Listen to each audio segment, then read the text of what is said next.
Mesdames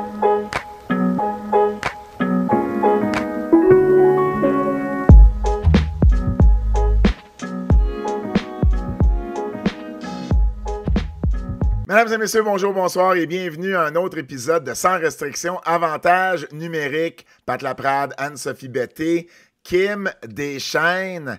Les filles, on a fait le podcast la semaine dernière et on se disait, wow, Seattle, quelle attaque! Ça va être fou à Seattle. Et depuis ce temps-là, Vancouver est devenu comme quasiment la favorite. Juste avant d'entrer en onde, j'ai posé la question à Kim, je dis, puis la coupe s'en va-tu à Vancouver? C'est fou, là. C'est malade. Je comprends pas. T'sais, les filles, ils acceptent des contrats moins chers, j'imagine. Comment ils font pour avoir autant de bonnes joueuses comme ça? Fait voici ce que moi j'entends de mon côté, c'est les joueuses acceptent moins d'argent, ils se font offrir plus d'argent dans certains marchés et ils acceptent moins d'argent pour choisir la ville où elles veulent jouer ou l'équipe où elles veulent jouer. Puis il y a 3 raisons qui ressortent pourquoi elles veulent choisir certaines destinations.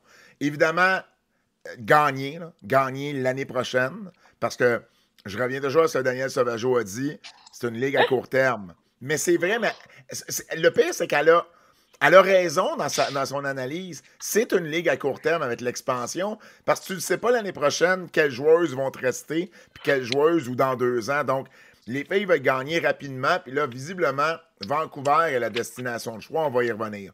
L'autre raison, c'est de jouer chez eux, jouer à la maison. Et la 3e raison, c'est, pour certaines, jouer avec leur conjointe. C'est les 3 raisons qui sont surtout ressorties. La 3e étant la moins présente, mais elle existe aussi. Puis jouer à la maison, ça a été un des gros facteurs également. Fait que, tu sais, il y a comme ces 3 raisons-là qui sont là pour que les joueuses cette année, puis il y en avait beaucoup. L'année passée, on n'avait pas vu ça parce qu'il n'y avait pas autant de joueuses qui étaient devenues joueuses autonomes. Mais là, tous les contrats de 2 ans se terminent.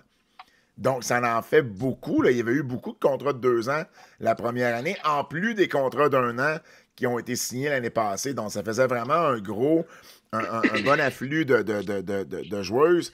Donc, on accepte moins cher pour choisir la destination. Je ne sais pas ce que vous en pensez. Moi, il y a un côté de moi, je veux dire, ça se voit dans la LNH, ça se voit peut-être pas autant. Il y a un côté de moi qui trouve ça un peu dérangeant. Je suis curieux de savoir ce que vous en pensez. Mais tu sais, c'est quoi la différence de prix? On parle pas, tu sais, c'est pas comme la NHL qui est 100 000 $ de différence. Là, c'est 5 000, 10 000, rendu là. Tu vas jouer proche de ta famille, tu vas jouer dans une équipe qu'il y a de... Tu sais, tu te dis, OK, c'est ma dernière année, je veux gagner une coupe au moins parce que, tu sais, je veux pas les filles avancent en âge. Fait que tu te dis, ben OK, je prends une pay cut de 5 000 cette année, mais j'ai une chance de gagner la coupe, tu sais. Fait que c'est quand même intéressant, là. Je comprends ce point de vue-là, mais moi, il y a un côté de moi qui me dit, depuis 2 ans, on nous dit, pour la première fois, les filles peuvent vivre de leur métier. Mais on s'entend, c'est pas des salaires de fou. Donc, si tu te fais offrir 50 000 ou 60 000, puis tu acceptes 45 000 ailleurs, je comprends la différence, c'est pas beaucoup. Mais en même temps, quand tu fais 45 000, tu sais, moi, je me rappelle là, quand je travaillais au Burger King, j'étais gérant, je faisais 35 000 par année, j'avais une augmentation qui me donnait 5 000 par année. J'étais vraiment content de la prendre, cette augmentation-là, parce qu'il y a quand même une différence entre, tu sais, quand tu fais 2 millions, là, 20 000 là, de plus, on s'en fout. Mais quand tu fais 45 000, 10 000 de plus, c'est quand même quasiment 20 % d'augmentation. C'est quand même considérable. Ben, il y a aussi la différence de, tu sais, si tu pars d'un marché américain pour aller vers un marché canadien, tu sais, on en a parlé avec le taux de change. Des fois, tu acceptes une baisse de salaire. Par contre, avec le taux de change, au final, t'es gagnante. Mais je serais curieuse de voir vraiment, tu sais, les statistiques à dire combien de moins, comme Kim a dit, parce que, tu sais, on s'entend que c'est pas beaucoup d'argent, là. Ça dépend d'où ce que tu viens, là. C'est sûr que si tu gradues de l'université, si tu gagnes 45 000, 50 000, tu peux quand même t'en sortir, mais pour une personne qui est un peu plus âgée, qui a un beat de vie différent, c'est peut-être c'est peut-être plus difficile, mais encore une fois, peut-être c'est d'être avec tes amis, avec des filles que tu as joué dans une équipe passée, que tu sais, il y avait peut-être pas eu une bonne expérience dans leur équipe respective. Fait que tout ça fait en sorte que c'est peut-être pas juste au niveau salarial, mais il y a peut-être d'autres choses derrière tout ça qui qui incitent les filles à partir. Je comprends, puis encore là, je comprends ce point-là, mais dans la Ligue nationale de hockey, puis je comprends que c'était à un autre niveau. Là. Je veux dire, là, on parle de 10, 15 000, mais dans la Ligue nationale de hockey, ça va être des centaines de milliers ou même des fois des millions. Je comprends qu'on ne parle pas exactement de la même chose, mais juste offre plus avantageuse au niveau salarial d'un côté versus offre moins avantageuse de l'autre. Je veux dire, on en voit dans les ligues nationales, mais rarement c'est autant, tu sais. Puis souvent, ça va être des joueurs qui vont vouloir rester avec l'équipe parce que, tu sais, les DG vont les convaincre de, ben écoute, tu sais, si tu acceptes une petite réduction, nous, on est capable d'aller chercher un joueur de plus, puis on est peut-être à un joueur d'aller gagner la Coupe Stanley. Je comprends que ça peut avoir des fois, tu sais, une certaine influence sur la décision que le joueur va prendre, mais de ce que je comprends, il y a quand même beaucoup de joueuses qui ont pris cette décision-là d'être payées moins cher. Puis, quand tu commences une ligue, tu commences, je veux dire, ça fait juste 2 ans, tu sais, les joueuses veulent, tu sais, l'association des joueuses a décidé de divulguer leur salaire, mais en même temps, on accepte des salaires moins élevés, puis je sais pas, il y a un côté de moi là-dedans Ouais, mais tu sais-tu à combien moins élevé part? On parle-tu de 15 000 de moins ou on parle de 5 000? Tu sais, à je quel sais, point ils sont moins élevés? ben, je sais pas, mais quand tu es payé, je reviens à ce que je disais tantôt, 5 000 sur un salaire de 50 000, c'est 10%. Fait que c'est Je comprends. l'équivalent d'un gars qui est payé 4 millions par année puis qui accepte un demi-million de baisse pour jouer dans un autre marché. Faut Ouais. pas le regarder en nombre entier, il faut le regarder en pourcentage de ce que tu Ouais, fais. mais nous, on n'a jamais été habitués à avoir, tu sais, des gros montants. Fait que, je veux dire, rendu là, moi, personnellement, pour être plus proche de ma famille, peut-être, tu sais, je sais pas, ça finit qu'on est deux colocs parce que ma meilleure amie, elle joue là-bas ou t'as ta conjointe qui est là-bas. Fait que t'es prêt à faire ce sacrifice-là pour te rapprocher. Moi, personnellement, je comprends, c'est beaucoup 5 000 sur 37 000, on s'entend, là. Mais tu sais, je veux dire, j'ai des économies, fait que je suis prête à faire ça pour une année pour être capable de gagner une coupe parce que je peux gagner 5 000 de plus, mais il y a des bonnes chances que je fasse même pas les séries l'année prochaine. Mais pour gagner une coupe, ça, j'ai aucun problème avec ça. Pour gagner une coupe, ça, je peux comprendre. Puis visiblement, la, la, le Cancun de la LPHF, c'est Vancouver cette année. Là. Tout le monde va aller jouer à Vancouver puis pense que Vancouver va gagner la coupe. Pour gagner, j'ai aucun problème. Où ça me dérange un peu plus, c'est quand c'est des raisons personnelles. Parce que tu veux jouer à la maison, parce que tu veux jouer avec quelqu'un que tu connais. À un moment donné, tu es professionnel ou tu ne l'es pas. Puis à un moment donné, ben, le but de l'agent, ces joueurs-là ont des agents maintenant. Puis les salaires vont finir par être divulgués. Le but, c'est d'aller chercher encore plus de salaire. On l'a dit la semaine passée. C'est la semaine passée qu'on en a parlé, mais bref, que le salaire des joueuses, ou en fait, non, c'est dans un article que j'ai écrit, où, je veux dire, il faut que le salaire des joueurs soit plus élevé. Mais en même temps, tu as des joueurs qui acceptent moins d'argent pour des raisons autres que le hockey. Moi, Ouais, c'est mais juste, peut-être c'est aussi juste cet que, tu aspect-là. sais, je veux dire, rendu là, même si tu re-signes dans l'équipe que t'es, là, ils n'ont pas d'argent. C'est une problématique, là. Je veux dire, moi, je voudrais faire 80 000, là, mais ils peuvent pas, ils en ont pas d'argent. Fait que tu fais Je 35 comprends. 000, t'as pas le choix. Je Tu sais, c'est ça comprends. la problématique. Même si tu as une valeur, malheureusement, ils ont signé des filles la première année qui ont des contrats de 3 ans, qui jouent sur une quatrième ligne, mais qui gagnent 80 000.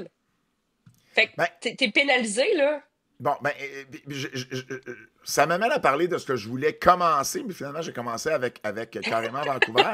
Mais non, mais c'est intéressant parce que justement, cette semaine, j'ai sorti un article sur le salaire des directrices ou directeurs généraux dans la LPHF et de d'autres employés de la LPHF. Je ne sais pas si vous avez eu la chance de le regarder. Et ce qu'il y en a déduit, parce que dans le fond, la Ligue met sur des sites d'emploi les jobs qu'ils ont besoin de combler. Et ils ont mis, entre autres, la job de directeur général lorsqu'ils cherchaient un DG à Seattle et à Vancouver. Et les salaires de ces jobs-là sont inscrits également. Alors, de ce qu'on en a vu dans les documents qui ont été mis sur ces sites-là, c'est qu'un GM de base, le salaire de base d'un GM, c'est entre 150 et 180 000 US. Ça, c'est de base. Fait qu'on peut penser que, mettons, une Gina Kingsbury à Toronto, une Danielle Sauvageau à Montréal, avec l'expérience qu'elles ont, gagnent 200 000, peut-être même plus que 200 000. La joueuse la mieux payée de la Ligue, selon toute vraisemblance, c'est Marie-Philippe Poulin, qui gagnerait autour de 120 000 US. C'est ce qui se parle. Tu sais, c'est pas, évidemment, il n'y a rien de confirmé. On n'a pas de preuve de ça, ouais. On n'a pas de preuve, mais ça serait autour de ça. Ce qu'on sait pour sûr, c'est qu'il y a juste, avant le repêchage, avant tout le repêchage de l'expansion, là, à la fin de la dernière saison, il y avait 36 joueuses qui gagnaient 80 000 et plus. Alors, les DG sont largement mieux payés que la meilleure joueuse, parce que de toute façon, même si c'était pas 120 000, Marie-Philippe Poulin ne gagne pas 150 ou 180 000 US cette année, l'année passée ou l'autre année d'avant. Je veux dire, la masse salariale ne le permet pas. C'est impossible. 120 000, c'est même peut-être le maximum là, qu'elle puisse faire.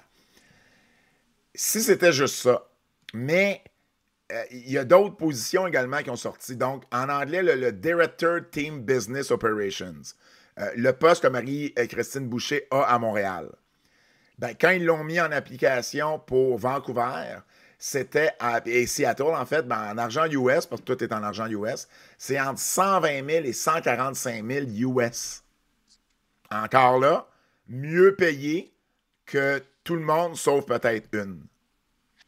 Le Head Athletic Trainer, excusez, là, j'ai les postes juste en anglais, là, mais le Head Athletic Trainer, donc c'est quoi en français? Le préparateur physique en chef. Le préparateur physique, merci les filles. C'est payé entre 90 000 et 95 000 US. Je répète, il y a 36 joueuses sur 134. Okay, mais moi j'ai une question. Là. Le bassin là, de cet argent-là provient de où? Comment que la Ligue dit, parfait, les équipes vont avoir un cap salarial de X, puis nous, on va payer les employés 150 000, 180 000, 200 000, 84. Ça sort de où, ces montants-là? Ils ont-tu un cap salarial? Parce que, tu sais, quand je regarde, là, les gens viennent pas voir Danielle Sauvageau, exemple. Je comprends qu'il y a un travail très important derrière les scènes, d'aller chercher les bons joueurs, mais le produit, qui est pour moi la chose la plus importante, c'est les filles. Fait que moi, ma façon de penser, c'est de dire les filles devraient être plus payées que les employés de la Ligue. Ça, c'est la première des choses. Deuxième des choses, c'est je me questionne à savoir ce pool d'argent-là, comment il a été distribué. Ça, j'ai aucune idée, puis j'aimerais ça savoir la réponse parce que c'est quand même pas logique.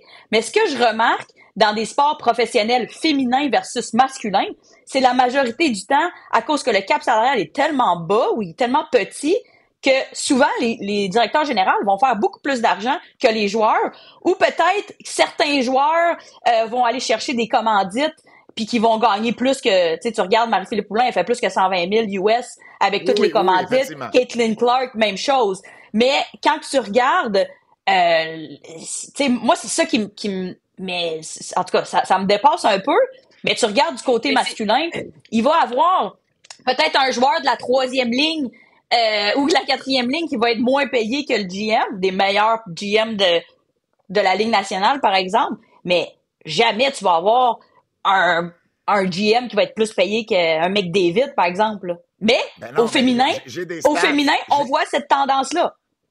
J'ai des stats là-dessus, d'ailleurs, parce que... C'est-tu parce que c'est nouveau comme produit? Fait que pour attirer des gens en tête de ce programme-là, ça nous prend de l'argent. On s'entend, si tu me dis que tu me payes le salaire minimum 37 000 pour que je sois directrice générale, voyons, ça n'a aucun sens, là. Tout le temps que tu dois mettre, c'est beaucoup, tu sais, je veux dire, c'est gros comme charge de travail, là. Fait qu'il faut que ça soit des postes qui aient de l'argent pour qu'attirer des bonnes personnes. Ça prend des personnes compétentes, tu veux pas n'importe qui. Fait que ça te prend un bon bassin d'argent. Fait que, tu sais, peut-être d'ici quelques années, est-ce que il va y avoir un switch qui va se faire? Que là, les joueurs vont gagner vraiment plus haut que les employés de la Ligue? Est-ce qu'on s'en va vers là dans le futur ou ça va rester comme ça? Les employés vont toujours faire plus haut que les filles? J'ai des réponses ou en tout cas des trucs à dire par rapport à vos deux commentaires qui sont super pertinents. Dans la LNH, les DG sont payés entre 1,5 et 5-6 millions à peu près par année. OK? OK, quand même. Donc, le joueur le mieux payé fait 13, puis la moyenne est autour de 3,6. Fait qu'effectivement, il y a des DG qui font plus que certains joueurs, mais les meilleurs joueurs demeurent les plus payés. Moi c'est ce que je voyais. Moi, c'est ce que je comprends pas. C'est, pour moi, dans une équipe, le plus haut salarié devrait toujours être un joueur ou une joueuse. Moi, ça rejoint un peu ce que tu disais, Anne-Sophie. Ouais. Maintenant, il y a juste 2 ligues en Amérique du Nord où on voit cette tendance-là d'avoir un DG mieux payé que ses joueuses. C'est la LPHF puis la WNBA. Alors, pour répondre à ta question, Kim, ou à ton interrogation, je ne sais pas quelle tendance ça va prendre parce que la WNBA est là depuis quasiment 20 ans et c'est encore ça aujourd'hui. Tu sais, je veux dire, la meilleure joueuse fait de souvenir là, un 200-300 000 par année, puis il y a des GM qui font 1 million par année dans la Mais ça, est-ce que leur... Tendance qu'on voit pas, mais attends, tendance qu'on voit pas dans la NWSL. Dans la Ligue féminine de soccer nord-américaine, on la voit pas. Je dis pas qu'il n'y en a pas, mais la joueuse la mieux payée fait 2-3 fois le salaire de ce que les GM font.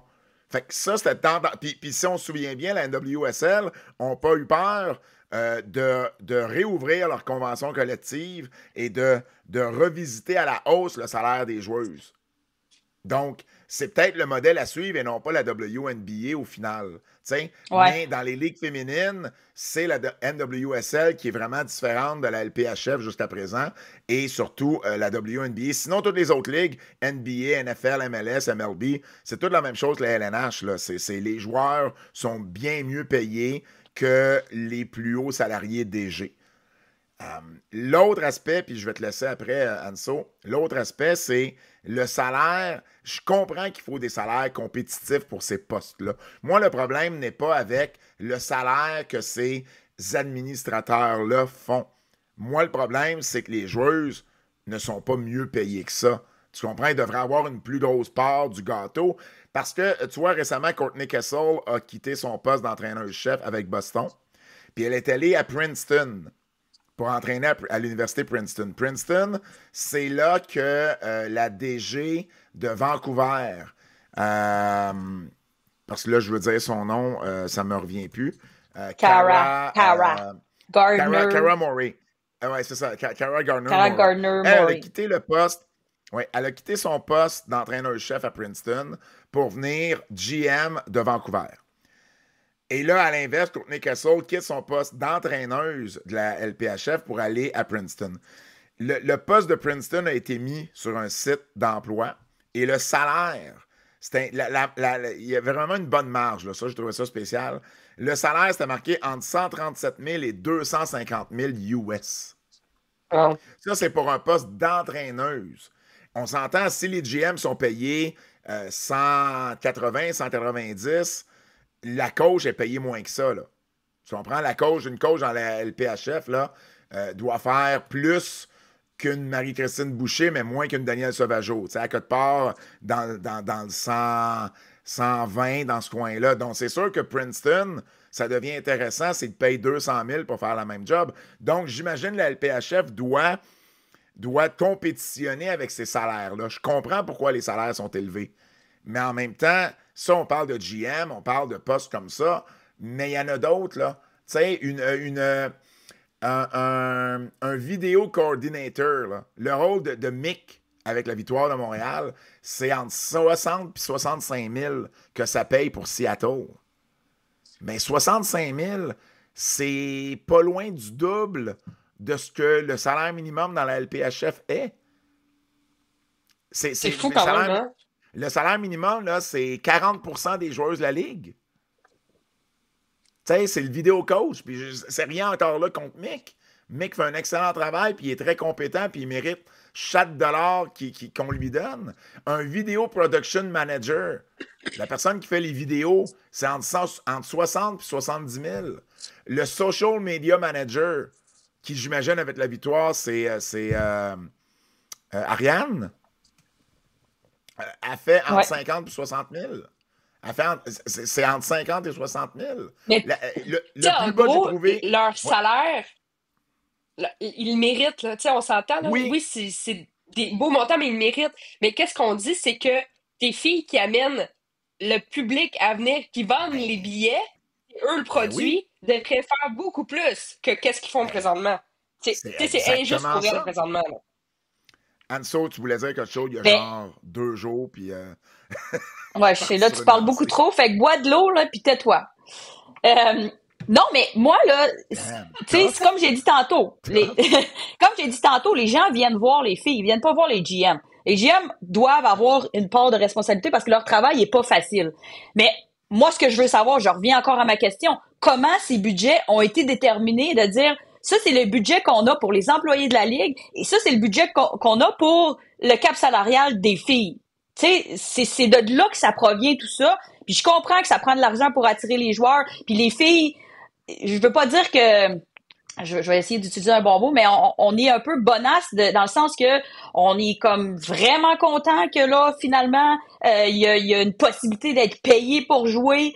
Mais tu sais, on est toujours un peu on le ferait encore quasiment bénévolement parce que les filles qui sont rendues là, ils se sont rendus là parce que ils ont tellement une grande passion pour le sport. Puis moi, ce qui me fait questionner, c'est de dire, ben là, oui, on veut travailler, on veut juste faire du hockey, puis on veut pas être obligé de travailler. Est-ce que des salaires de 35, 40 000, c'est un salaire adéquat? Non. La réponse est non. OK, oui, vous allez me dire, si on est au Canada, on a une plus-value, je comprends. Mais rendu là, tu sais, on se limite un peu à la baisse. Là, ce que j'allais dire, Pat, tantôt, c'était que est-ce que les GM pourraient avoir une part active dans l'entreprise? Là, la problématique, c'est qu'on a un seul propriétaire. Est-ce que les GM pourraient avoir une part avec un partenaire ou un propriétaire qui, éventuellement, quand ça va se vendre, et là, de générer de l'argent supplémentaire au-delà de leur salaire de base? Tu sais, pour essayer d'aller un peu gagner, parce que tu vas avoir le meilleur produit sur la glace. Le plus que tu vas avoir de fans dans les estrades, tu vas aller générer des revenus supplémentaires. Puis comme je disais, les gens viennent pas voir les GM, ils viennent voir les joueuses. Non, mais exactement. Tu sais, il y a sûrement des façons, mais encore là, puis je reviens, puis on dit, je pense, la même chose. Le problème n'est pas nécessairement le salaire de ces personnes-là. Le problème, c'est quand tu le compares avec le salaire des joueuses. C'est exactement. là qu'il est le problème. Moi, j'ai aucun problème à ce que la personne qui s'occupe des réseaux sociaux gagne 50 000 par année. Le problème que j'ai, c'est qu'il y a 40 de la Ligue qui ne gagne pas. Il y a même plus que la moitié de la Ligue qui ne gagne pas 50 000 par année. C'est ça. Puis tu sais, on s'entend que la fille qui s'entraîne, c'est non seulement des pratiques, des heures d'entraînement hors glace, des matchs. Tu sais, c'est quand même beaucoup d'implications au niveau, je veux dire, heures travaillées versus... Ouais. Puis je veux pas dénigrer d'autres choses, tout le monde travaille fort, mais je trouve que l'implication des joueurs est très élevée pour le rapport qu'ils gagnent ou qu'elles gagnent. Il y a un agent qui m'a dit, suite à la publication de l'article, c'est fâchant parce que en attendant, il y a des joueuses qui sont obligées de travailler on the side ou travailler durant l'été pour, tu sais, juste arriver à la fin de l'année. Est-ce qu'il n'y aurait pas un pourcentage de ces salaires-là qui pourrait être remis aux joueuses? Tu sais, c'est ça qui est un peu fâchant quand tu regardes ça. Puis je reviens à ce que je disais tantôt. C'est pour ça que ça me dérange encore plus quand je vois des joueuses accepter moins d'argent pour des raisons autres que hockey. Puis tu le disais, Anso, je le comprends d'où ça vient. Les joueuses, puis vous en avez fait partie, vous avez joué pour presque rien, quasiment bénévolement pendant des années. Vous avez une passion pour ce sport-là qui ferait que vous le joueriez encore aujourd'hui pour rien. Mais à un moment donné, faut que tu prennes le step où, ben là, tu es rendu professionnel, puis le but éventuellement, c'est que tout le monde puisse en vivre avec un salaire décent et non plus, tu sais, sans nécessairement gagner les millions de la Ligue nationale parce que, ben, il faut amener la Ligue à un autre niveau pour en arriver là, mais au moins arriver à ce que tout le monde puisse uniquement gagner sa vie quand même aisément avec son sport.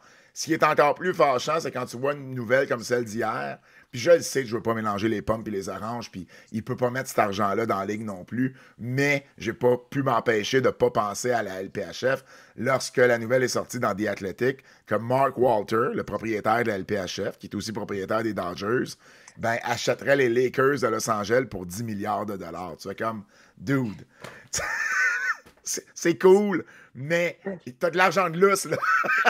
Non, mais c'est du pocket change pour lui, là, tu sais. La compagnie pour laquelle il représente, la compagnie pour laquelle il est CEO, son groupe d'investissement, il vaut juste 345 milliards en actifs.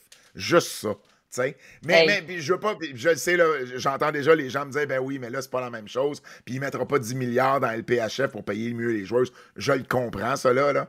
Mais j'ai pas pu m'empêcher de dire, Colin, dude, que c'est pas la bonne semaine pour que tu achètes les Lakers à 10 milliards. Mais bon. Ce qui fait en sorte qu'en bout de ligne, puis là, on va parler vraiment de l'expansion, mais surtout du marché des joueurs autonomes, parce que le marché des joueurs autonomes, tant qu'à moi, c'est une extension de ce qu'on a vu avec le repêchage de l'expansion. Ça a commencé lundi, ça se finit le 27 juin à 14h, ça reprend le 8 juillet. Donc, on a encore quelques jours, là, on a encore quasiment une semaine, un petit peu plus qu'une semaine pour signer des joueuses, mais c'est parti en fou, là. Tous les gros noms sont signés et Vancouver a fait une sale razzia. Vancouver est allé chercher Teresa Vanisova pour 2 ans, Hannah Miller pour 3 ans, Michaela Cava pour 2 ans, Melissa Channel, Emma Greco. Je veux dire, cette équipe-là, elle est... Puis là, à ça, là, ils ont déjà Sarah Nurse, ils ont Claire Thompson, ils ont Sophie Jakes, ils ont... qui d'autre? Emrance Mashmeyer. Ils ont Mash.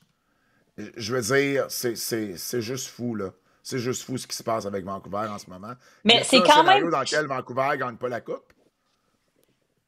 Ben oui, c'est possible. Ben oui, là, je comprends, mais sur c'est papier, possible, mettons, là, sur papier... Si on avait des paris à faire, c'est sûr et certain qu'ils ont une sacrée équipe, là, tu sais.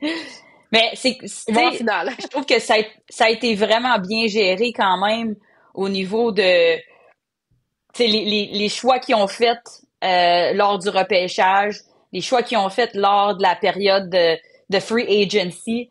Tu sais, ça a été calculé, là, tu sais, Pat, tu le disais, là, ils n'ont pas nécessairement d'expérience dans ce rôle de DG-là, mais je peux te confirmer qu'elle a fait un sale travail. Puis est-ce que c'est juste que c'est Vancouver qui est un endroit super, tu sais, pour jouer, puis peu importe, mais son travail de DG, faut lui lever le chapeau parce que elle a fait un travail extraordinaire jusqu'à présent, là. Ah, mais 100%, là, ça, il n'y a pas de doute là-dessus.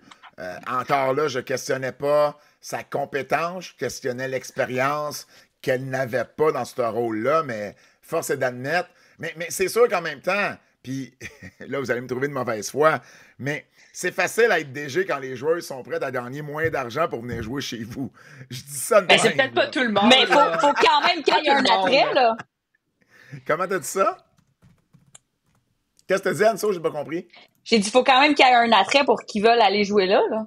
Ah oui. Non, absolument. Mais c'est justement, pensez-y, là, le top 6 des attaquantes à Vancouver, c'est Sarah Nurse, Jennifer Garner, Vanisova, Anna Miller, Michaela Cava, puis choisissez celle que vous voulez entre Brooke McQuigg puis Abby Boreen. Mais c'est ça le problème, c'est que... Je vais pas parler d'Izzy Daniel encore, là. Ouais. Mais c'est ça le problème, c'est le cap salarial, parce que, tu sais, tu dis, OK, ben, il y en a qui vont être prêts à le faire. Tu regardes une fille comme Kayla Barnes, je pense pas qu'elle aurait accepté de gagner moins de 50 000. Tu sais, elle aurait pas quitté. Fait que, il y en a que oui, il y en a d'autres que non. Mais c'est juste qu'à un moment donné, tu dis, ben, est-ce que je vais avoir la meilleure équipe? Bon, je vais accepter 5 000 de moins pour donner 5 000 de l'autre. Puis au lieu de faire 50 puis 60, ben, faisons les deux 55 puis on va avoir une meilleure équipe. Je sais pas comment que ça se La, gère, mais la seule c'est ça. joueuse que j'ai entendue qui aurait peut-être signé moins cher qu'on aurait pensé au début, c'est Gardner à Vancouver. Parce que je Mais pense elle, je qu'elle pense voulait qu'elle voulait vraiment retourner, jouer là. à la maison. Elle voulait jouer à la maison, exactement. Puis, mais Mais d'après moi, elle fait quand même plus que qu'est-ce qu'elle faisait à Montréal. 100%, mais elle fait peut-être pas le 80 000 et plus qu'on pensait au début. Puis Ouais. ça, Ouais, c'est mais sûr l'année que ça aide prochaine, à là, Mais, avoir. c'est ça. L'année prochaine, il mais va y elle, avoir plus d'espace parce que là, les contrats de 3 ans terminent, là. Oui, ben oui, oui, en fait, il va y avoir plus d'espace, mais pas nécessairement plus d'espace pour les équipes de l'expansion. Ben, peut-être un petit Non, non. peu, là, tu sais, je veux dire, Sarah Runners a signé 1 an, puis Hilary Knight également. Mais, tu sais, je veux dire, je comprends, Kim, mais est-ce que tu penses vraiment que Marie-Philippe Poulin et Laura Stacey vont signer à Boston? Tu sais, les contrats de Non. 3 ans vont se terminer. Franco va rester à Boston, puis Poulain puis Stacey vont rester à Montréal, puis Desbiens va rester à Montréal. Tu sais, Non, je je sais, vois mais pas. on a d'autres contrats à Montréal de 3 ans que malheureusement, je pense pas Ah, qu'ils ben vont oui, gagner encore 80 000, là. absolument, absolument. Une Maureen Murphy, par exemple, je pense pas que Montréal va vouloir la signer au même salaire, puis je pense pas qu'une autre équipe va vouloir la signer au même salaire. Par contre, ça va libérer ce salaire-là pour Montréal, mais ils vont pouvoir le dépenser sur qui? Parce qu'encore là, comme je te dis, j'ai comme l'impression qu'il n'y aura pas un si gros mouvement que ça. Tu sais, je vois pas une Emma Maltais quitter Toronto. Tu sais, Non, je comprends. Je comprends ton point. Mm. les trois premières qui ont signé, tu sais, il y a peut-être juste Jenner. Tu sais, Ottawa est un marché un peu ambivalent, là, on va en parler d'ailleurs, mais tu sais, une Jenner, une Clarkey, peut-être qu'eux autres vont peut-être vouloir bouger, mais il n'y aura pas un gros shift, j'ai l'impression, avec les contrats de 3 ans, surtout avec ce qu'on voit cette année. Tu vois, la défensive de Vancouver, c'est Sophie Jake, c'est Claire Thompson, c'est Emma Greco, c'est Sydney Bard. Hey, c'est une équipe stack, ça n'a aucun sens. Seattle, de son côté, ont été un peu plus tranquilles. Maria Keppel, qui ont été cherchés, Lexi Advija, Nathalie Snodgrass. Mais il y avait déjà un repêchage de l'expansion qui les avait avantagés par rapport à Ouais. Vancouver. Donc, c'est sûr que là, rendu là, ils ont peut-être été moins capables d'aller chercher des joueuses. Puis quand tu parlais tantôt, Anso, argent US au Canada, ben ça a peut-être aussi eu sa part à jouer, tu sais. Cava puis Miller, Miller s'en va chez eux, mais quand même, c'est des Canadiennes qui, entre autres, Michaela Cava, entre autres, c'est une Canadienne qui va maintenant gagner de l'argent au Canada, mais en US. Fait que ça, c'est sûr que c'est peut-être intéressant pour elle. Tu sais, encore là, des points de vue financiers puis de hockey, j'aurais jamais aucun problème avec ça, mais Seattle, ben là, ils sont rendus avec Carpenter, Sir Dackney, Julia Gosling, Hilary Knight, Anna Bilcott, Jesse Eldridge, Snodgrass, puis à la défense, c'est quand même Barnes, Wilgren, Keppel. Hey, pensez-y, Barnes, Wilgren, Keppel. Les C'est Montréal. trois Montréal. défenseuses de Montréal qui se retrouvent à Seattle avec Emily Brown, Megan Carter puis Tejerova d'Ottawa. Je veux dire, c'est... En tout cas, c'est un processus qui, selon moi, est cauchemardesque pour toutes les autres équipes, sauf Seattle et Vancouver. Je serais curieux, moi, de voir un sondage être fait chez les détenteurs de billets de saison à travers la Ligue dans les 6 équipes originales, à savoir leur niveau de satisfaction de ce repêchage-là. Parce qu'au final, on a beau avoir une opinion là-dessus.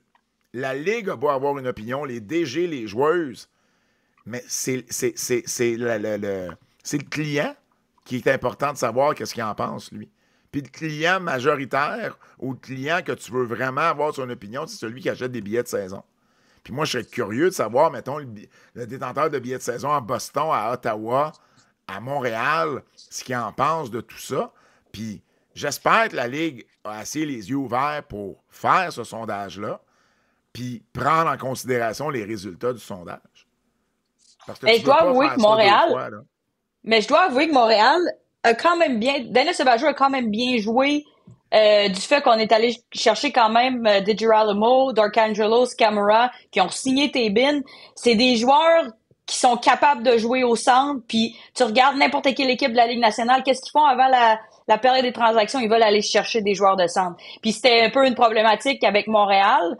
Là, tu as une fille comme O'Neal qui peut peut-être aller jouer à l'aile. Skamura peut jouer au centre, peut jouer à l'aile. Darkangelo, on l'a vu qu'il était solide. Est-ce que la question qui se pose, c'est qu'est-ce qu'elle va être capable de garder cette production-là qu'elle a eue parce qu'elle a eu la meilleure amélioration entre l'année 1 et l'année 2? Mais je dois avouer que dans le pire des scénarios qu'on pensait que Montréal allait tout perdre ses défenseurs, puis que là, finalement, on est quand même pas mal en point, là. Ah ben, t'as 100% raison là-dessus. De loin, Daniel Sauvageau est la DG des Original Six à avoir fait le meilleur travail dans ce contexte-là. Il y a 100% là-dessus. Darkangelo, c'est une excellente signature. 17 points l'an passé. DJ Alamo, quatrième chez les défenseuses l'an dernier avec 41 hits. Fait que, tu sais, c'est une joueuse qui est physique. Skamura, c'est spécial. Elle va avoir joué avec les 3 équipes canadiennes de la LPHF. Tu sais, elle a longtemps joué avec l'équipe américaine. Tu sais, c'est une vétérane, exactement le genre de joueuse que Daniel Sauvageau aime avoir dans son équipe. Fait que 100% cette équipe-là. Puis bon, si on est capable d'aller chercher, puis on va en parler tantôt au pêchage, d'aller chercher une ou deux joueuses capables d'avoir vraiment un impact dans ton équipe dès la saison prochaine, mais Montréal va peut-être s'en tirer pas si pire parce que on a quand même encore Poulain, puis on a encore Stacy, puis on a encore Ambrose, puis on a encore des biens. Fait que oui, on a évité le scénario catastrophique à l'expansion. C'était pas un scénario idéal, ça c'est sûr, mais je pense qu'on s'en est bien tiré. Puis ça vient de sortir. D'ailleurs, Montréal a également signé pour 1 an Sandra Abstreiter. Donc, on a perdu Hélène Chouli, mais on garde Abstreiter qui visiblement va être la numéro 2 cette année derrière Anne-Renée Desbiens. On a perdu Hélène Chouli et Claire Dalton. Les deux à Toronto. Tu vois, quand je parlais tantôt, il y a des joueuses qui ont décidé de jouer à la maison. Ben, je pense que ça, c'est le cas de Chouli et Dalton. Chouli est même pas sûr d'être numéro 2 là, en ce moment. Là. Il y a quand même Kirk et Campbell en avant d'elle. Je pense que les postes se jouent peut-être plus qu'à Montréal. À Montréal, c'était même pas une option. T'as raison. Au moins, elle s'en va là-bas puis elle se donne une chance, tu sais. Ben, elle se donne une chance d'être deuxième. Ben, elle se donne une chance d'être première. Devant Campbell, tu penses? Ouais. OK. Si Campbell a une saison comme elle a eu cette année, moi, j'aurais confiance à Chouli. OK. Bon, écoute, ça sera à voir. Dalton retourne chez elle de son côté. Puis, bon, évidemment, Montréal a aussi perdu Keppel. C'est quand même combien? 7 joueuses qu'on perd, tu sais, que Montréal perd par rapport à l'année passée. Puis c'est ça un peu, je pense, que les fans, je comprends là, qu'ils vont peut-être avoir une équipe qui risque de bien se défendre, mais je pense que c'est un peu ça aussi qu'on entendait des fans, c'est, ça fait juste 2 ans, on commençait à s'attacher à ces joueuses-là, puis là, ben, on en perd 7 en une année, puis on ne sait pas si on va en perdre d'autres, tu sais. Donc, Montréal, ça en est. Ben, je suis d'accord que Montréal, c'est quand même très bien tiré d'affaire. Boston, il faut absolument parler de Boston. Boston a perdu DJ Alamo, Sydney Morin, Emma Greco, Adjija. Donc, ils ont perdu 5 de leurs 6 défenseuses. On parlait de ce scénario-là, peut-être catastrophique pour Montréal. Ils ont gardé Megan Keller, puis ils ont perdu les autres. Bard, Brown, DJ Alamo, Morin, Greco. C'est tough. Ça, c'est tough. Puis je comprends, là, ils ont signé Zoe Boyd, puis ils ont signé McKinnon à la défense. Mais, hey, quand tu sais, c'est ça qui me rentre pas dans la tête. C'est la Ligue a fait un repêchage d'expansion qui défavorisait les Original Six. Mais en plus, on dirait qu'ils n'ont pas pensé qu'il y avait le repêchage de il y avait le marché des joueurs autonomes qui était pour être très actif, qu'il y aurait beaucoup de mouvements. Fait à quelque part, c'est comme si on avait mal évalué les deux affaires combinées ensemble, qui fait en sorte qu'en plus de ça, Boston a perdu Larry Knight, a perdu Bill K. De ce qu'on entend, Emma Sodenberg, je comprends que Frankel est là, mais Sodenberg quitterait, elle ne veut plus jouer à Boston. Peslarova s'en retourne en fait, Sodenberg elle retournera en Europe. Peslarova, l'autre gardienne de but, c'est déjà confirmé qu'elle s'en ira en Europe, elle aussi, elle retournera en Suède. Puis, je lisais, il y avait un détenteur de billets de saison de Boston qui a écrit comme quoi ils n'ont toujours pas reçu de courriel pour renouveler les billets de saison. Puis quand ils ont demandé, cette personne-là demandait pourquoi, il a envoyé un courriel à l'équipe. Puis c'est parce qu'ils ne savent pas encore où ils vont jouer l'année prochaine. C'est ça que j'allais dire. C'est sûr que c'est par rapport à leur aréna. Oui, ils vont jouer. Je pense qu'ils essaient de rentrer au Agganis Arena puis laisser le Tsonga Center à Lowell. Mais c'est quand même spécial. Tu sais, Boston, c'est pas facile en ce moment, là. Boston, puis ils ont perdu. Hey, pourquoi tu penses Courtney Kessel est parti? Hey, en plus, tu sais, je veux dire, mais ça fait pas. Je comprends, puis là, on en rit, mais ça donne pas un bon look. Non. Non, c'est sûr. C'est pas évident. Là. Mais tu sais aussi, je pense qu'un entraîneur universitaire doit avoir une meilleure sécurité d'emploi que d'un entraîneur de la LPHF, je crois. Écoute, oui et non. Tu peux-tu te faire mettre dehors universitaire ou tu as des conventions un peu plus poussées que... Je pourrais pas dire. Ça, je pourrais pas dire. C'est parce que je me questionne, y a-t-il une sécurité d'emploi aussi, au-delà qu'elle va quand même peut-être être plus payée que qu'est-ce qu'elle a été payée à Boston. Mais au-delà de ça, est-ce qu'il y a une sécurité d'emploi d'avoir un coach universitaire? Je sais pas. Mais quand tu regardes l'historique, tu as souvent des coachs qui sont à même... Dans tous les sports universitaires, tu as des coachs qui sont là des fois pendant 10, 15, 20 ans. Fait que j'aurais tendance à te dire oui. Tu sais, puis contrairement à ça, on a vu ce qui s'est passé avec Darwitz à Minnesota l'année passée. Fait que c'est sûr, quand tu compares les deux, j'aurais tendance à te dire que je choisirais l'universitaire, moi aussi. Tu sais. Boston a été capable quand même de re-signer Susanna Tapani, Teresa Shavzol, Jill Saunier, puis ont été chercher Liz Shepers à Minnesota, Chloé Horror à New York, puis Laura Klug du côté de Toronto. Mais bon, il y a un gros travail de reconstruction à Boston.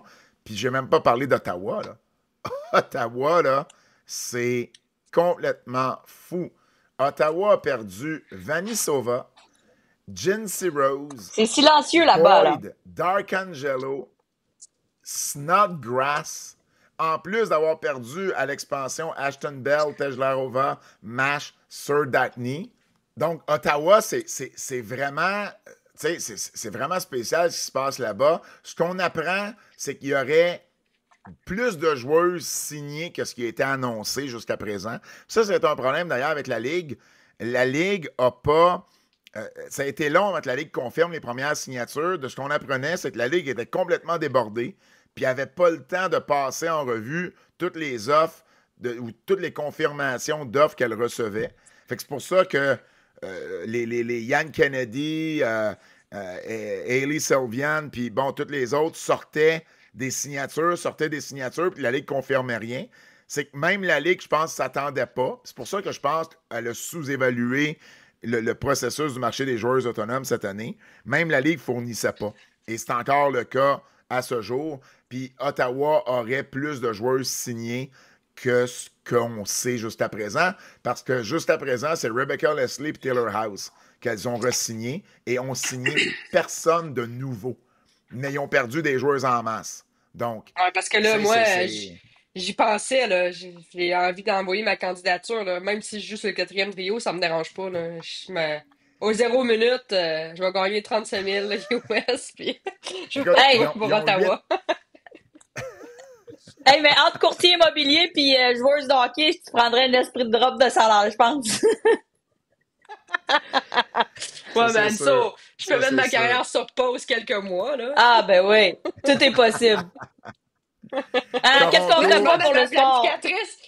Faudrait que je demande à ma planificatrice financière si ça passe dans mon budget. Tu l'appelleras, tu prendras un rendez-vous, ouais. C'est bon. Toronto a re-signé plusieurs de ses joueuses, Nathalie Spooner, entre autres, Jessie Comfer, Callie Flanagan, Maggie Connors, a été chercher Hélène Shuley et Claire Dalton à Montréal. Puis bon, ils ont perdu Anna Miller, qui est vraiment le gros hit qu'ils ont eu là, au marché des joueurs autonomes. Minnesota, Sydney Morin, qui retourne à Minnesota. Elle vient de là. Elle a joué avec l'Université de Minnesota. Elle a joué avec les Whitecaps dans la PHF. Et puis elle avait été repêchée par Minnesota. Ouais. Elle n'avait pas été capable de s'entendre. Elle a été au camp à Boston. Elle a eu un contrat là-bas. Puis là, elle revient. C'est quand même... Full circle moment, là. Oui, exactement. Ils ont signé Maddie Rooney pour 3 ans. Donc, je ne sais pas ce que ça veut dire pour Nicole Hensley, mais visiblement, en tout cas, Rooney, pour l'instant, c'est celle qu'on a signé pour 3 ans en plus. Puis ils ont quand même perdu, Shearer, ils ont perdu Cava, ils ont perdu Channel, ils ont perdu quelques-unes. Du côté de New York, Jinsey Rose est maintenant avec les Sirènes. Ils ont perdu Chloé Aurore. Donc, c'est ce qui fait un peu le tour. Mais c'est sûr que tu sais, à part les équipes de l'expansion, Montréal, Boston, Ottawa, c'est les grosses équipes là, qui ont vu bien du mouvement, soit positivement ou soit négativement. Avant aujourd'hui, en fait, en date de mardi soir, j'avais fait juste le calcul des contrats de chacune des équipes de la Ligue, celles qui sont signées ou celles dont les droits appartiennent à l'équipe. Exemple, Sarah Philly à New York. Puis j'ai calculé le nombre de points de la saison passée.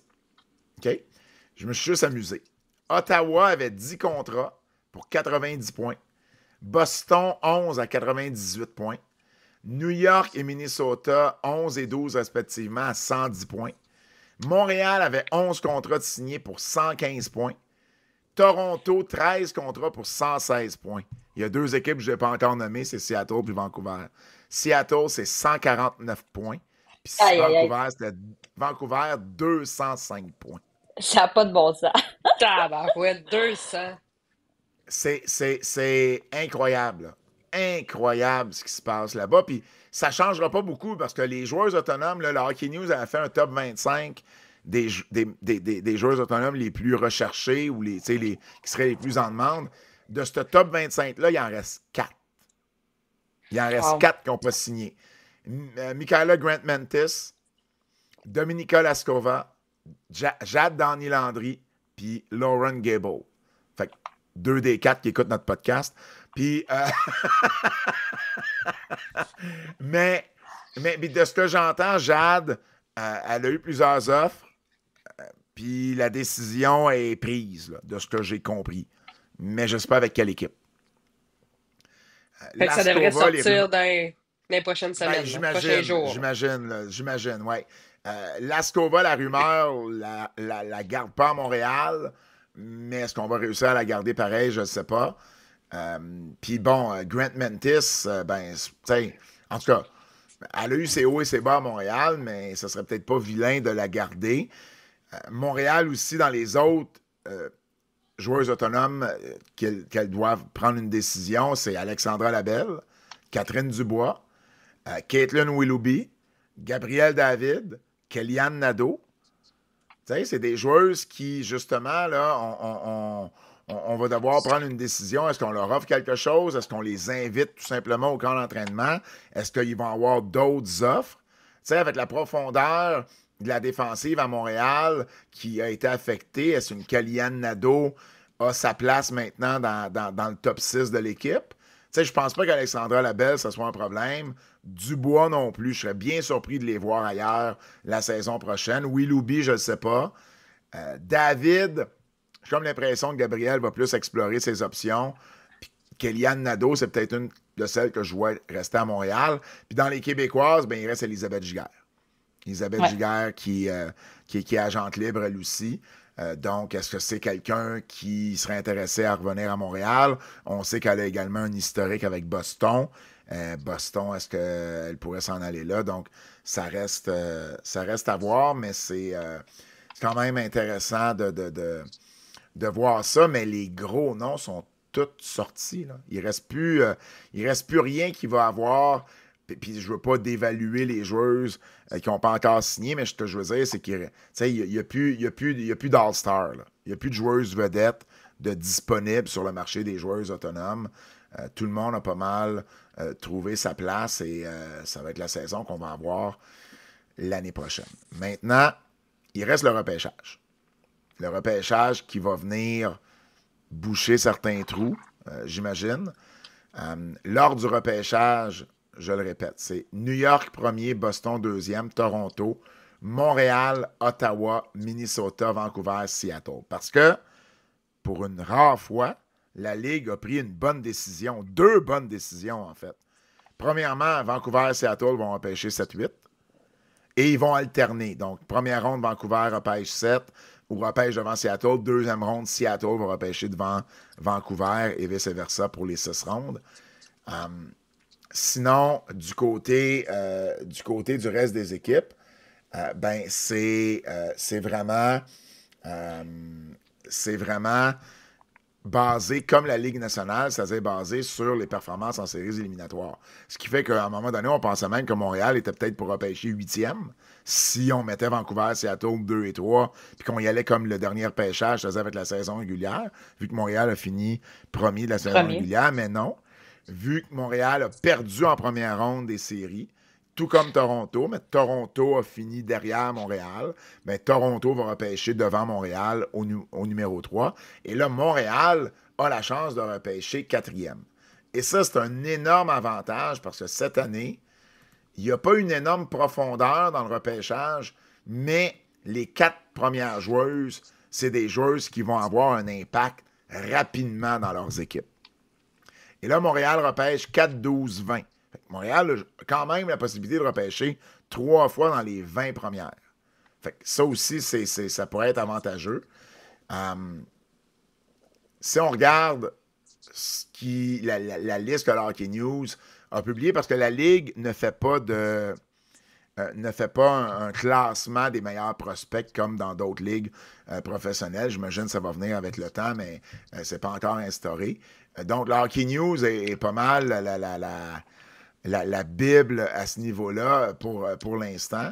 Et de ce qu'on regarde, je ne sais pas si vous avez eu la chance de regarder ça un peu, mais Kristina Kaltunkova, qui est une centre qui joue à Colgate University, une Tchèque qui joue à Colgate University, ben, elle est vue comme étant le premier choix. Là.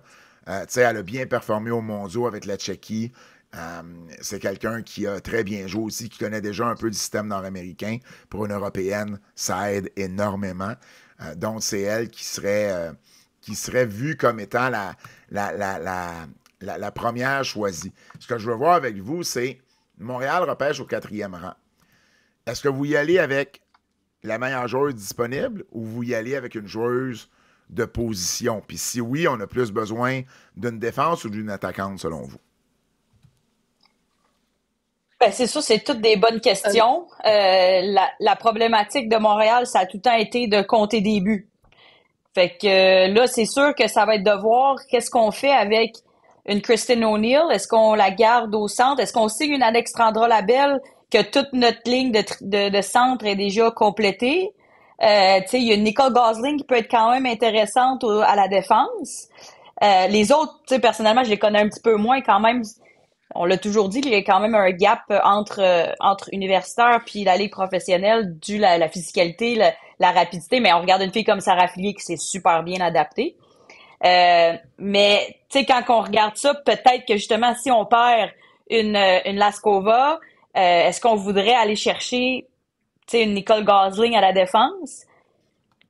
Tu sais, je pense qu'il manque un peu de certitude à savoir qui vont re-signer. Où est-ce qu'ils vont attendre justement puis ils vont aller chercher ou combler avec le repêchage, mais j'aurais tendance à dire d'aller chercher quelqu'un qui est capable de marquer des buts parce qu'encore une fois, la problématique de Montréal, c'est de dire est-ce qu'on va remettre ensemble Marie-Philippe Poulin et Laura Stacey? Qui pourrait être la fille qui peut jouer avec elle? Est-ce qu'on décide de mettre une Skamura à l'aile avec ces deux filles-là? On dit va-t'en en avant du filet puis tu sais, je sais pas c'est quoi leur mentalité. Fait que je pense que les deux options pourraient être possibles. Mais j'aurais tendance à dire probablement aller chercher quelqu'un qui est capable de marquer des buts ou quelqu'un qui va compléter Marie-Philippe et Laura. Si on regarde, tu sais, New York repêche premier. New York, c'est l'équipe qui a été la moins touchée à la défense parce qu'ils ont protégé 2 défenseuses, puis ensuite, la 3e joueuse qu'ils ont protégée, c'est aussi une défenseuse. Alors, ils ont pas mal les mêmes... Puis ils sont allés chercher Jinsey Rose. Puis ils sont allés chercher Jinsey Rose. Donc, New York, je suis pas mal sûr que pour combler le départ d'Alex Carpenter, vont aller chercher une attaquante au premier rang. C'est soit Kaltunkova ou Casey O'Brien, qui est la récipiendaire du plus récent Patty Kazmaier. Exactement, avec Wisconsin, qui vient de gagner en plus le championnat universitaire avec Wisconsin.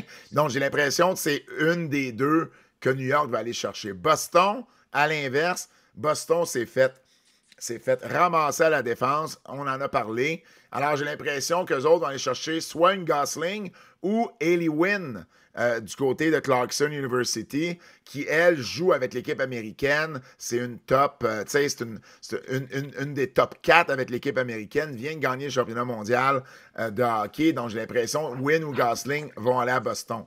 Toronto pourrait aller d'un côté comme de l'autre.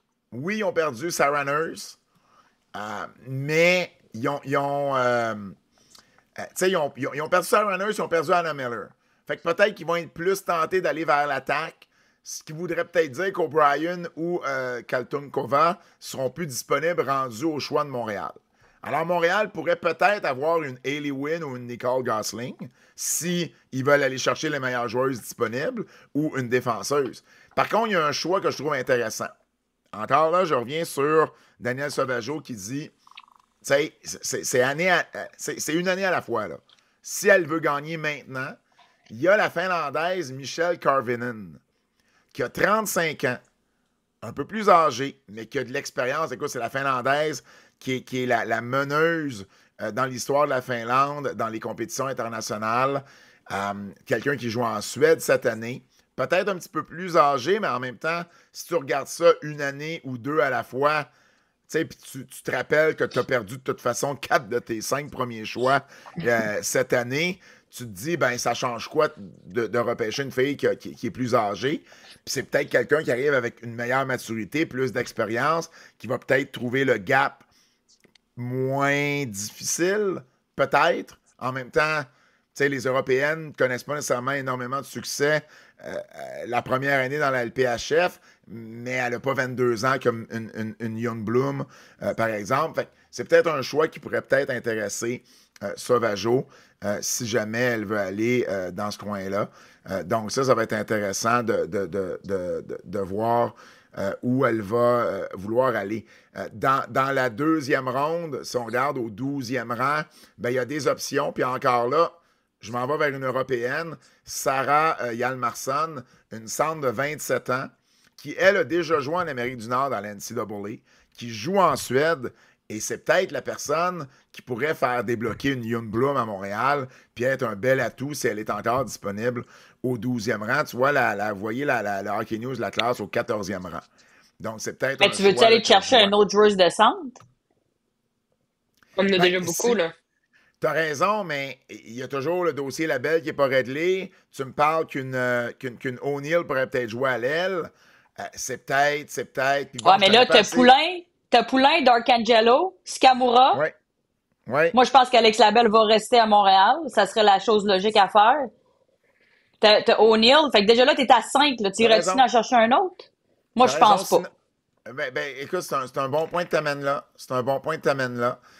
Mais je regarde juste avec la mentalité de tu vas avoir une joueuse qui va pouvoir t'aider maintenant.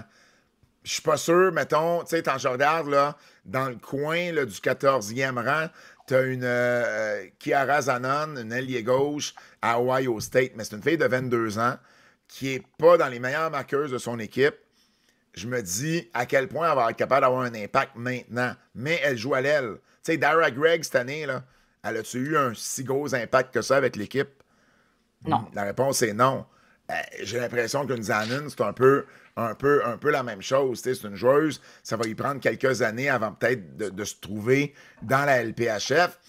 Alors, tu sais, c'est vraiment ça. Le repêchage, malheureusement, cette année, je le vois très différemment de l'année passée. Parce que tu peux pas juste dire, ben, m'a repêché pour le futur. Tu ne sais pas à quoi il va ressembler ton futur. Ouais. Fait qu'il faut que tu repêches à plus court terme. Oui, il faut que tu repêches à plus court terme. Je vais vous parler de la Québécoise. Ça fait une couple de fois que je vous en parle. Maya Labad, qui joue présentement avec... qui a joué avec Quinnipiac dans la NCAA. Quelqu'un qui aime ça, être devant le filet. Quelqu'un là, qui peut jouer sur un power play également, puis qui trouve toujours une façon de marquer. Elle a joué avec l'équipe nationale de développement du Canada cette année. Là, c'était une des deux Québécoises avec Eve Gascon. Présentement, le Hockey News, elle a 23 ans, c'est une alliée gauche. Le Hockey News la classe au 20e rang. Fait que, tu sais, give or take, là, elle peut être un petit peu avant ou un petit peu après. Par contre, j'ai l'impression que si Montréal, puis bon, on l'a vu l'année passée avec Emi Fecteau, Montréal n'a pas fait nécessairement des pieds et des mains pour repêcher Fecteau. Est-ce que ça va être différent avec la BAD? Je ne le sais pas, mais si Montréal voulait la repêcher, parce que c'est vraiment la seule Québécoise là, qui est listée dans les 50 meilleures joueuses pour le repêchage. Puis on rappelle qu'il y a 6 rondes de 8 joueuses, donc il y a 48 joueuses qui vont être sélectionnées. Puis la BAD, ben, Montréal repêche 4, 12, 20. J'ai l'impression que si elle ne la repêche pas au maximum à 20, si elle n'est pas déjà repêchée, on va oublier ça parce qu'elle joue à Quinnipiac. Et Quinnipiac, c'est l'alma mater de la DG de Boston, Marmer. Puis c'est l'alma mater également de la nouvelle DG à Seattle, qui est Megan Turner. Puis les deux à Boston ont souvent pigé dans la cour de Quinnipiac. Ils ont repêché Maloney, Adjija, Greco, Gerard, Babstock, Darkangelo, ont tous passé par Boston à un moment donné, puis c'est toutes des anciennes Quinnipiac. Corinne Schroeder également, qui est rendue la gardienne numéro 1 à Seattle, vient de là. Fait qu'il y a ils n'ont pas peur d'aller repêcher dans leur cours. Puis la BAD à Quinnipiac, ben, je pense que c'est le meilleur prospect de l'université cette année. Le deuxième meilleur prospect, il y a une défenseuse également, là, Kendall Cooper, qui pourrait même partir en première ronde avec Seattle. Donc, ça va être à surveiller la BAD, là. Boston, Seattle, j'ai l'impression que ça pourrait se jouer là de son côté, mais ça va être intéressant à suivre. Il n'y a aucune autre fille il n'y a aucune fille, en fait, du U-Sports qui est dans les 60 premières. Mais il y en a qui sont au repêchage qui ne sont pas dans les 60. Ou il n'y en a pas du tout dans le repêchage. Non, il y en a. Il y en a plein qui se sont rendus disponibles pour le repêchage, qui se sont inscrites. Mais sur le classement du Hockey News, il n'y en a pas une. La plus haute, c'est Mackenzie Cordick avec UBC, qui est 61e. Puis Léa Airfort, qu'on a vu aux Universiades cette année avec l'équipe canadienne, qui a bien fait là-bas, qui joue à Waterloo, qui est 64e. C'est les deux premières du U-Sports. C'est triste, hein, quand tu regardes ça. C'est qui fait la classification? C'est majoritairement Yann Kennedy. OK. C'est quelqu'un aux États-Unis. Non, c'est Yann, okay. C'est Yann Kennedy. Puis Yann prend le temps de regarder là, ce qui se passe, puis prend le temps pour avoir jasé avec, il prend le temps de regarder. Il y a un autre constat également, c'est qu'il y a juste 2 gardiennes dans les 50 premières. Là. Il n'y aura pas beaucoup de gardiennes qui vont être repêchées cette année. Mais pour revenir au U-Sports, je trouve ça triste parce que c'est pas. Ça n'envoie pas le message pour les Canadiennes de rester dans le réseau universitaire canadien parce qu'on dirait qu'il est overlook. On dirait qu'il n'est pas pris au sérieux. Ouais, mais Pat, ça a tout le temps été ça, là, le débat. C'est pas nouveau. Ouais. Là. Tu regardes même les filles qui sont aux universités canadiennes dans le U-Sport sur l'équipe nationale, t'en as pas tant que ça. Tu sais, puis on parlait de ça avec rappelle-moi son nom, à Bishop, Gabriel Santerre. OK. Ouais. Tu sais, Gabriel Santerre qui performe bien, qui a pas nécessairement d'invitation. Est-ce que si on prenait cette même fille-là puis on l'amenait dans une université américaine, est-ce qu'elle aurait eu une invitation? La question se pose quand même assez bien parce que elle a super bien performé. Puis, tu sais, je pense que ce débat-là va rester toujours tant aussi longtemps que le hockey féminin va être là. Puis j'espère qu'un jour, ça serait le fun de voir une équipe canadienne, U-Sport, contre le gagnant, tu sais, chacun gagnant de leur équipe nationale se compétitionner pour un dernier trophée. Ça serait cool de voir ça comme compétition parce que, tu sais, je pense qu'il y a des équipes qui sont quand même capables de performer, qui seraient capables de performer dans le niveau universitaire américain. On le faisait, nous, dans le temps. Je sais pas s'ils le font encore, des matchs hors concours, mais... Oui, ils font des matchs hors concours. Puis ils performent bien. Tu sais, Concordia, Bishop performe bien quand ils jouent contre les équipes de la côte Est. Le problème n'est pas la côte Est nécessairement. Le problème, c'est la WCHA. Tu sais, c'est Ohio State, c'est Wisconsin, c'est Minnesota du Lutte, c'est Minnesota, c'est ces grosses puissances. Ben c'est ça, mais ce qui est le problème, c'est qu'eux autres sont tellement... Premièrement, ils ont beaucoup d'argent, ils sont capables d'attirer les jeunes. Ils se font donner tout sur un plateau d'or, puis dit, ben, viens chez nous, t'as le meilleur talent. Fait que nos Québécoises s'en vont dans les équipes américaines. Fait que c'est sûr qu'à un moment donné, tu perds ton produit.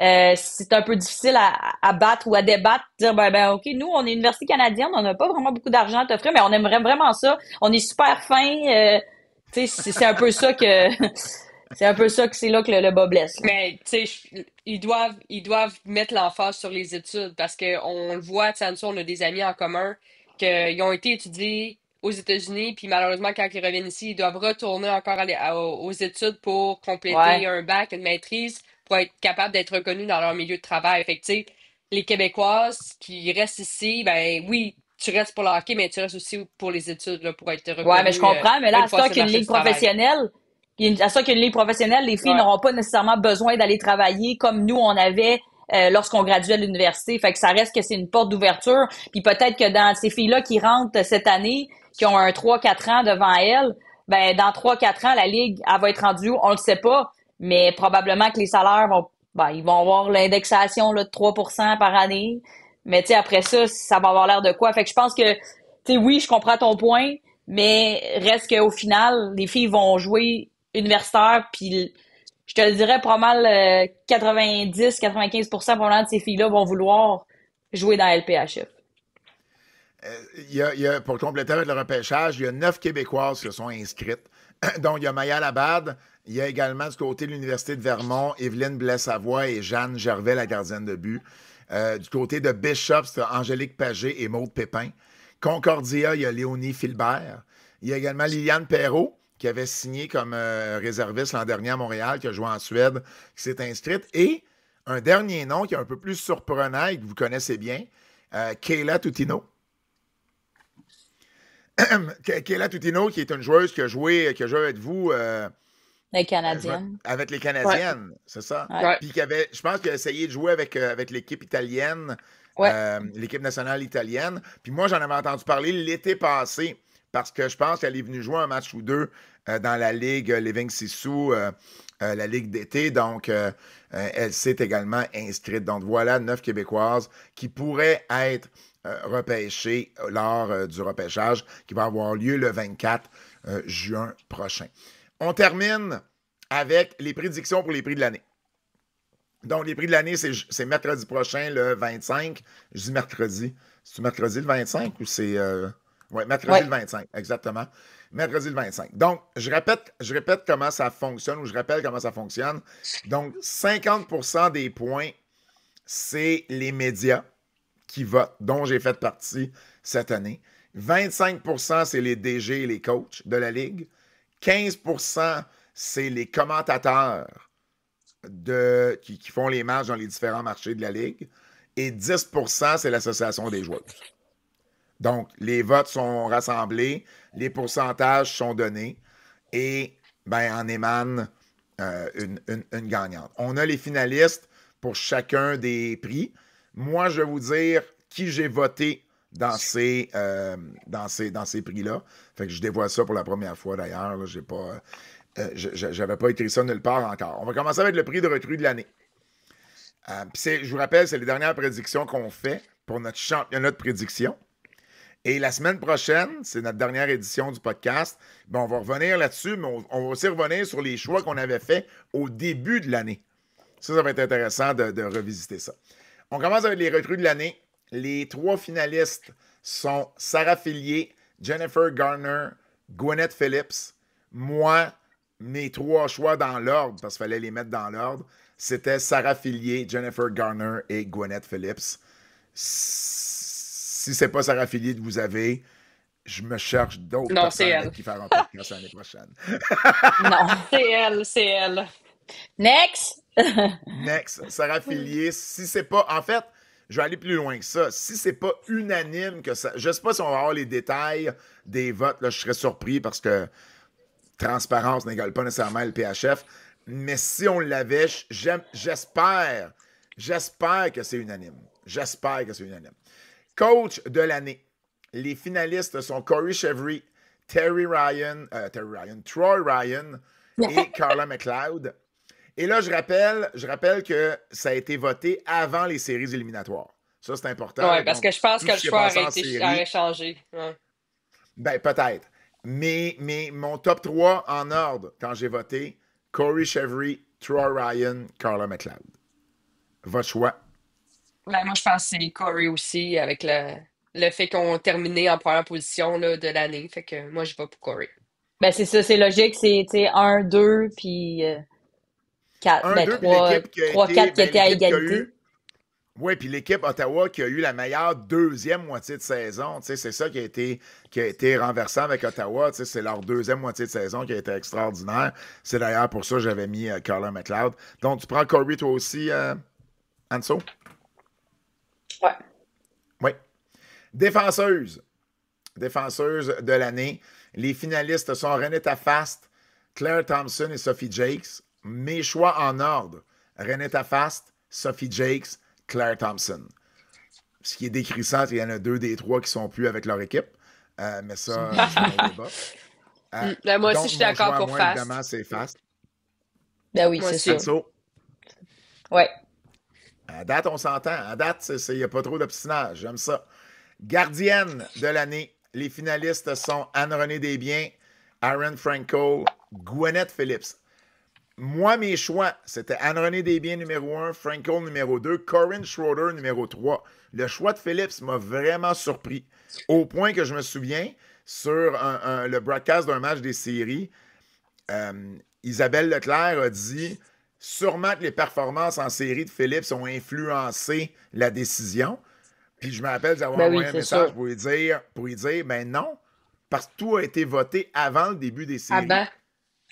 Ah, Fait, OK. fait Ah que ouais? visiblement, c'est la saison régulière. Je sais pas ce que les gens ont vu dans Phillips. Tu sais, pour moi, elle n'a pas joué la saison au complet. Puis Mash avait tellement eu un bon début de saison. Pour moi, c'était Schroeder la Mais, troisième, mais bon. mais tu sais, comme tu as dit, Pat, Ottawa a eu quand même une bonne deuxième moitié de saison. Puis je pense que Phillips a été à la hauteur des attentes que qu'est-ce que les gens pensaient qu'elle allait être capable de faire. Tu sais, quand Mash s'est blessé, tout le monde a vu Ottawa dégringoler puis dire c'est la fin pour Ottawa. Mais tu sais, elle a quand même été capable de faire des arrêts puis garder son équipe jusqu'à C'est la vrai. fin pour les amener en série, tu sais. Absolument. Desbiens, Frankel, Phillips, votre choix pour la gardienne de l'année. Je vais Ben, avec des des biens, biens c'est sûr. aussi. Ouais. Moi aussi, je pense pas qu'il va y avoir de débat là. L'attaquante de Yep. l'année, qui n'est pas la joueuse la plus utile, l'attaquante de l'année. Les finalistes sont Marie-Philippe Poulain, Hilary Knight et Sarah Fillier. Mes choix en ordre. Sarah Fillier, Marie-Philippe Poulain, Hilary Knight. Pourquoi Fillier en avant de Pou? Parce qu'elle a fini meilleure marqueuse, puis c'est une recrue. Puis combien de fois qu'on en parle que il y a un step entre l'universitaire et le pro, mais il n'y en a pas eu pour Sarah Fillier. Alors, je trouve ça encore plus impressionnant venant d'une recrue que venant d'une vétérane comme Poulain ou comme Hilary Knight. Et je répète, c'est pas la joueuse la plus utile, c'est l'attaquante de l'année. Votre choix? C'est une Je bonne question. seconde. C'est pas Moi, avec j'y vais avec Kylian? Philly Seconde, aussi. Anso? Ben oui, parce que tu sais, elle a quand même fini au sommet des marqueurs dans une équipe qui a eu des séquences de 9 ou 10 défaites consécutives. Puis j'ai Défaite. toujours dit une personne qui est capable de performer dans je veux dire une séquence négative dans une équipe, c'est pas toujours évident. C'est pas comme si l'équipe gagnait tout le temps. Fait que tu sais, je pense que pour ces raisons-là aussi, au-delà de celles que tu as mentionnées, Pat, j'irais également avec Philly. De ton côté, Kim? Je vous suis parce que si je donne autre nom puis je perds, je vais perdre des pourcentages. J'aime qu'elle fasse un choix stratégique. Ah, ça, c'est drôle. Ça, c'est drôle. Mais Et là, c'est la quand même MV... difficile. Tu sais, c'est trois bonnes joueuses, là, mais vous avez raison pour Absolument. Philly, là. Et là, la catégorie où je pense que je vais avoir le plus le plus gros hot take, c'est le Billie Jean King Award, donc la MVP pour la meilleure joueuse de tennis, je veux dire la meilleure joueuse dans la LPHF. C'est... c'est... Il dit tout sérieusement, puis il rit lui-même à ses jokes. Hey, ça n'a pas de bon sens. C'est effrayant. Je le sais. Donc, les 3 finalistes sont Marie-Philippe Poulin, Hilary Knight et Renetta Fast. Je vous donne, moi, mes 3 choix. C'est la seule catégorie où je suis complètement en dehors des finalistes. Alors, mon choix à moi, quand j'ai voté, c'est Anne-Renée Desbiens. MVP de l'année. Je l'ai dit toute la saison, elle a été MVP chez la Victoire. Oui, elle a manqué 3 matchs, mais pour moi, c'est pas ça qui a fait une différence en bout de ligne. Pour moi, elle a été la joueuse la plus utile de l'équipe qui a fini numéro 1 au classement général. Numéro 2, j'ai mis Marie-Philippe Poulin.